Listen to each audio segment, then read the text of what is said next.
네, 23번 풀겠습니다. 23번은요, 깃발을 들어서 이제 신호를 만드는 건데요. 이것도 앞에서 공부하셨던 같은 문자가 있는 순열입니다. 자, 어떻게 생각하시면 되냐면요. 노란 깃발이 3개가 있습니다. 구분이 안 돼요. 노란 깃발이 3개인데 Y, Y, Y 그 색깔의 배열로 신호를 만드는 거니까요. 파란 깃발 2개죠. 블루, 블루 하시고요. 빨간 깃발 2개니까 레드, 레드 하시면 되는데 이런 걸 배열하는 거예요.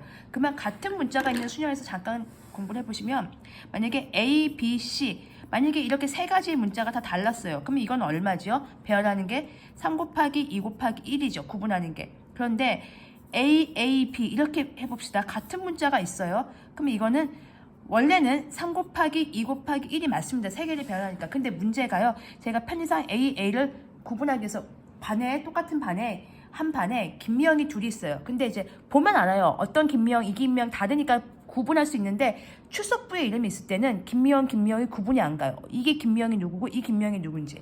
그래서 우리는 김미영이 누군지 판단하기 위해서 번호를 매겼습니다. 이렇게 하는 거랑 이렇게 매길 수도 있죠. 그 다음에 A1, B, A2 할 수도 있고요. A2, B, A1 분명히 구분되는 거죠. 이거는요.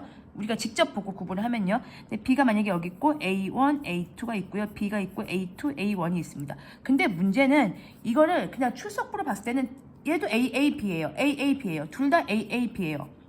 얘는요. A, B, A예요. A, B, A예요. 구분이 안 갑니다. 이건요. B, A, A입니다. 구분이 안 갑니다. 즉 원래는 3 곱하기 2 곱하기 1인데 문제는 A, A가 둘이 자리 바뀌어서 똑같은 걸 배열하는 게 요 경우 있잖아요. 요 경우가 똑같이 한 개로 취급되죠. 한 개로 취급되는 이유는 뭐냐면 둘이 자리 바뀌는 경우가 똑같은 경우로 취급되기 때문에 그렇습니다. 2개를 바꾸니까 그 같은 문자가 있는 개수만큼 또 이렇게 나눠주시면 3가지 하나, 둘, 셋 이렇게 되는 거죠. 그럼 이 문제도 마찬가지입니다. 원래는 하나, 둘, 셋, 넷, 다섯, 여섯, 일곱 7 곱하기 6 곱하기 5 곱하기 4 곱하기 3 곱하기 2 곱하기 1 여러분들이 아시는 혹은 7팩토리얼 이렇게 계산하시면 되는 거예요.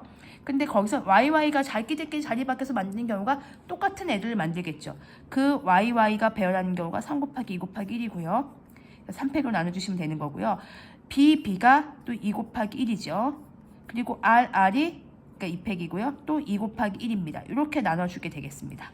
자, 그러면 3, 2는 6이 하나 날리고요. 2, 2는 4가 하나 날립니다. 그러면 이제 곱하면 2, 3은 6, 6, 5, 30, 30 곱하기 7 하면 총 210개의 깃발로 신호를 만들 수 있게 됩니다. 그래서 이게 같은 문자가 있는 순열이고 그럴 때는 이게 똑같은 게 나오는 경우를 나눠줘야 되기 때문에 그 똑같은 게 나오는 개수는 3개면 3 곱하기 2 곱하기 1, 3팩토리얼 2개면 2 곱하기 1, 2팩토리얼 2개를 배열하는 거랑 똑같습니다. 그렇게 해서 똑같은 경우 생기는 걸 나눠서 한 개로 취급하는 그러니까 경우의 수 문제는 그렇죠. 언제 곱하고 언제 더하고 언제 나누고 언제 뺄지 요거를 잘 판단하시는 게 관건인데요.